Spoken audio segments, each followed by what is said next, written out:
Baltimore de Joel Dicker, ou comment Dicker réussit à confirmer son talent. Joel Dicker, le livre des Baltimore, c'était certainement le truc le plus dur pour lui, le deuxième livre, après La vérité sur Harry Kéber, qui était un succès phénoménal et qui avait été finalement un très très très beau livre. Et là, avec le livre des Baltimore, c'est l'histoire de deux familles, et qui sont liées par un lien voilà, de cousinade, on va dire.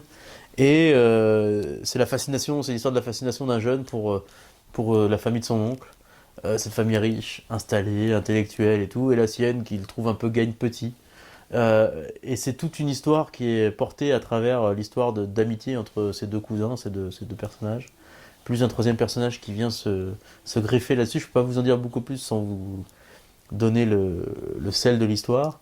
Mais bref, sachez que Joel Dicker est définitivement un écrivain, définitivement un conteur d'histoire, qu'on commence ce livre, et puis on ne peut pas le lâcher. On continue, on continue, on continue, on continue. Et on a envie de savoir l'histoire, on a envie de savoir quel est le drame qui a animé cette famille, qui les a fait exploser en vol. Un grand moment de détente littéraire. Voilà, donc le livre des Baltimore, édition de Fallois par Dicker. Allez-y, il n'a pas besoin de moi pour que ça se vende. Mais je pense que vous passerez un bon moment. Alors allez-y.